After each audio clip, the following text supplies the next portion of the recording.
second treatise on civil government is what is important. The second treatise on civil government. His first was a response to other political views of the day. The second is his own constructive proposal. And it builds on the conception of moral knowledge and the conception of freedom that we've referred to. You can see that when you notice that he distinguishes between the state of nature on the one hand, and the civil society on the other hand. In the state of nature, we are individuals, each with the power to act freely. In the state of nature, we are individuals with equal freedom of action. Therefore, with equal rights to act. And so he declares that in the state of nature, we have natural rights. These are not rights granted to us by a civil society, rights given us in a constitution or by laws. These are natural rights, inherently ours as individuals, given by God the ability to act freely. He identifies three such rights: the right to life, the right to liberty, to go on acting freely. The right to life precedes that because you have to live in order to act. And thirdly, the right to property, though he's very careful to say that the right to property is not unbounded. Locke is sometimes blamed for all the problems created by free enterprise because of his emphasis on the right to property. If you read his second treatise on civil government, you can see that he's doing it while talking about the settling of the Americas. And he argues that individuals who clear the land in order to settle are entitled to the fruit of their labors in that land and the produce it bears, as long as they take just enough for themselves and their dependents and leave enough for others. Rather interesting. John Locke, leave enough for others, which is hardly the boundless acquisition rights advocated by some contemporary writers like Robert Nozick at Harvard in his Anarchy, the State, and Utopia, if you're familiar with that literature. So John Locke, then, with the right for property. As he develops this about the state of nature, it becomes very apparent that this is his translation of that creation mandate that he was aware of in his Puritan heritage. The creation mandate implies, in the settling of lands that have never been tilled, you see, that we have a responsibility to subdue and to have dominion, to steward, to take enough for yourself and leave enough for us. It's the stewardship mandate. All right, so what he has then is a theory of natural rights, a kind of natural law, okay, a kind of natural law that I think is more in the Stoic tradition, what is appropriate to rational beings, rather than in the Thomistic tradition, where you have a teleology and certain natural inclinations and so on and so forth. Now, the point is that in the state of nature, then, we have these rights. To have a right is also to have the right to assert and defend those rights, to resist attempts to take away those rights. So in the state of nature, there is the right to resist violent attack against one's life. There is to resist attempts to take away one's liberty and enslave you. And there is the right to resist attempts to take away your property, to resist the thief. And it's in this context, therefore, that he talks about just God-given rights. The civil society grows out of this need. The civil society is a contractual arrangement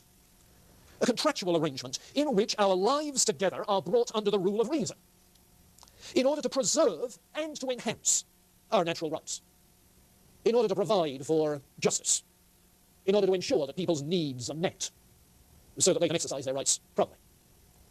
Now, the civil society then embraces all sorts of contractual relationships. It includes marriage, which he sees as a contractual relationship brought under the rule of reason. It includes the master-servant relationship, where in his day, I suppose, he's thinking of apprenticeship and, as well as employment. And it includes as well the body politic government, as we think of it now. These are all contractual relationships. So then, he has a contractarian basis for society and for social ethics. A contractarian basis for government. Vastly different, obviously, than feudal monarch rights, divine right of kings, but a very different kind of contractarian arrangement than what you get in Thomas Hobbes, where it's out of fear for your life that you surrender all your rights. In Locke, it's not a matter of surrendering rights to the monarch. It's a matter of the monarch working to preserve and enhance those rights. It's a very different kind of arrangement. And he therefore wanted a kind of constitutional government, a government with constitutional checks, division of powers, moral limitations on the power of the sovereign, moral limitations on the use of force in war, revolution, so forth. So it's a political theory that he works out in application of the theory of natural rights. Well, that's as far as I think we need to go then on Locke. Do you see how it hangs together? The continuity of the thing? Ryan? I question how he compatibilizes his understanding of a revealed morality with his conceptualism. mean, it seems that if there's a revealed morality, that it has to exist outside of our mind, in the sense Yes. of ideas of that morality. Yes. The question, though, is what are our ideas of morality ideas of? You see, for the old medieval realism about universals, your ideas of morality are ideas of real universals, metaphysical entities. They're either at work in nature or transcendent in some platonic sense. For a conceptualist, your ideas, your concepts, can be ideas of God's ideas. Get it? But wouldn't they then be real from outside? No, but ideas are not real in the sense that real universals are real. You see, the conceptualist grants that God has ideas. God has general concepts, universal concepts in that sense. You see. So what the conceptualist ultimately is doing is, and this is evident, I think, in Abelard in the Middle Ages, the conceptualist there. What the conceptualist is doing is saying, now, by what means can we know what God thinks about this? So Locke's means of moral knowledge become really three ways whereby we can gain some idea of what God thinks about human morality, what it should be. One is by deduction from what it means to be a rational being. God made us rational beings. What does that imply?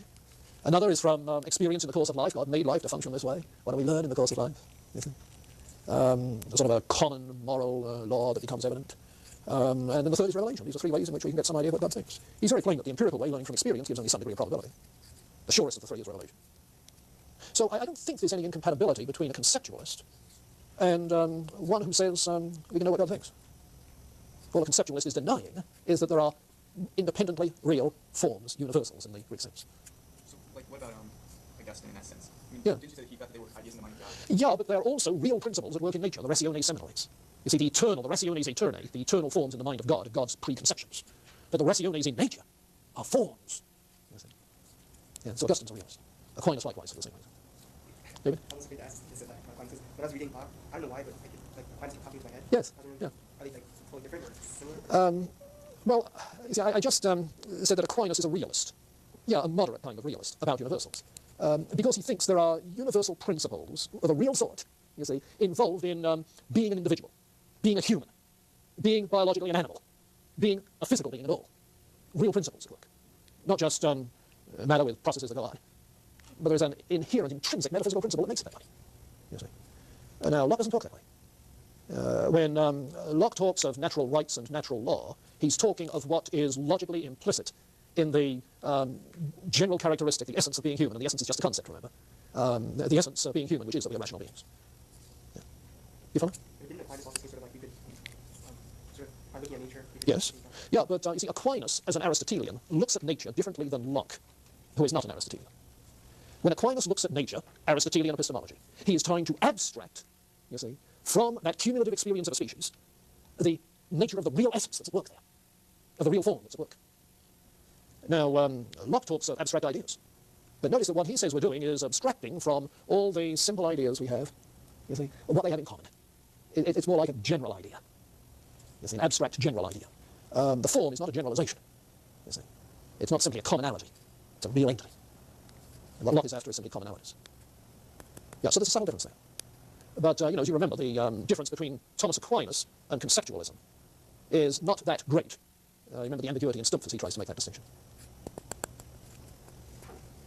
Okay, anything else? Yes, Janelle. Can you identify the conceptualism as political philosophy? He talks about freedom, power to act, versus the power to think or prefer. It seems to me that he treats the power to act as more of a reality than the power to think, and that's what so much of the American rights is built upon. Yeah, I don't know that it's more of a reality than the right to think. You see, the basic premise for his entire ethic, including his political theory, is that we're rational beings. I think, therefore I exist. He reiterates this. And if the basic premise is that we're rational beings, that had better be real. Nothing had better be more real than that. You see. The fact that we have the power to act is only significant because we are rational beings. If we did not have the freedom to act, then our rationality would not be that significant for him, I think. Yeah. The purpose of thinking is so you can act. That's the way it is in Bacon, Hobbes. Just going back to, we were talking about ideas, we were talking about simple, complex, and Yes. abstract ideas. I was looking first for abstract ideas and complex ideas. Yeah, he certainly talks about abstract ideas initially in a section dealing with complex ideas. But then he comes back to them again later on, you recall, in a section that's dealing with the philosophy of language. In other words, he's well aware that there is more to an abstract idea than simply an empirical generalization. You see. When I say that the human person is a rational being, I'm doing more than saying all humans think. You see. And the way he puts it is the essence of a human being. How do you get an essence? You see. Well, it's an essential characteristic that we've conceptualized. And it's in the conceptualization of the essential characteristic that we get this abstraction. Yeah. Because the notion of an essential characteristic is very much an abstract idea. So his abstract ideas are more than empirical generalization, but not as much as Aquinas abstracting the Yeah, let's try putting it this way. For Aquinas, you abstract something that is non-empirical from your experience. For Locke, you think abstractly about something which is empirically observable in particular cases. You are rehearsing those words to yourself, I notice. Let me try and say that again. In Aquinas, you think abstractly about something which is not empirically observable, namely the universal principle of law. For Locke, you think abstractly about something which is empirically observable in particular cases. But you think about it in detachment from all particularities. Yeah. Now, I think that's as close as I can get to their ways of talking about it. With reason and revelation, would the Bible fall, certain truths in the Bible fall into the category of being beyond reason but yet not contradictory? Yes, yes, he'd be very quick to say that. He is very quick to say that. What opinions most of the things would be contradictory to reason? He would, I think he would want to say that there is nothing in the Bible which is contradictory to reason. Okay, and what type of revelation? What might it be? Oh, if somebody said he had a revelation from God to the effect that Jesus was not the Son of God. You see, that would be a revelation that, well, no, that would be a revelation contradicting revelation, wouldn't it? A self-contradictory one. Okay, let me try again. If he had a revelation from God to the effect that the laws of logic are invalid. So all biblical truths. Yeah, he seems to be saying that all biblical teaching is either in accordance with revelation or goes beyond revelation, but it does not contradict revelation. Did I say revelation? Wipe that off the board. All biblical teaching is either in accordance with reason or goes beyond reason, but does not contradict reason. Yeah, I think that's where John Locke comes in. Does any revelation have to be in accordance with science? At least it must not contradict what are the assured conclusions, yes. You see, and it's this which, in a way, sets up a little more the tension between science and religion as it's going to be in the 19th century. Those of you who've read any of the historical stuff about this period, for instance, that Mark Knoll has been writing, realize that he talks of the, as historians do, of the Baconian ideal in science, that is to say, the purely objective kind of empirical science, which was accepted in the 18th century, not only by Locke, but by Scottish realists that we'll be talking about later on. And that in that way, the Scottish realists, who had such an influence on Christian thought in Britain and in this country in the 19th century, were buying for what now we call scientific realism, a realistic understanding of science. So that there is naturally going to be some conflict between the truth claims of science, understood realistically, and the truth claims of religion, understood realistically. You see. Well, you say, how else are you going to understand science? And science to speak realistically, but only to speak about appearances, because ultimate reality is not of the nature of matter, but of mind. You see. And to this day, there is a realism, anti-realism controversy that goes on in the philosophy of science. You see. If you follow at all the creation science business, remember the creation science controversy over evolution. What you have in the creation science movement, it seems to me, I don't follow it closely, but from what I read, it seems to me that in the creation science movement there is a very unqualified realism about science. And so they're not saying our science doesn't tell us about reality, they're saying true science does, but evolutionary science isn't true science. Creation science is true science. You see? So what you get there is a conflict between two realistic readings of science. You see? Which one is true? There are others who will say that science only tells you about certain operational conditions in which further consequences are observable. So science cannot tell you about the nature of reality, particularly in things past and so forth. So there's no conflict. And others again will say, well, wait a minute, science isn't that objective anyway. It may be attempting to tell us about reality, but there is all sorts of presuppositions at work in scientific work, and drawing on the Kuhnian revolution, you know, the structure of scientific revolutions, maintaining that while science might intend to tell us about reality, it's much more ambiguous in what it's actually saying than individual scientists often recognize. I'm wondering what Locke's problem was with the Wesleyan. He seems to think that the enthusiasts accept as revelation sorts of private intuitions they get, which are not checkable at all by reason. Yeah, they're not amenable to rational checks, because they're private. They're not public.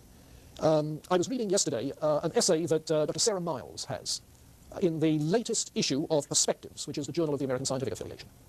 I think it's the December issue. January, you think is the latest? No, well, this was the December issue. In which she is talking about the science and theology debate as it was in the 18th century, and has a final section in which she talks about the enthusiasts and particularly about Wesley. Take a look at that, which further consequences are observable. So science cannot tell you about the nature of reality, particularly in things past and so forth. So there's no conflict. And others again will say, well, wait a minute.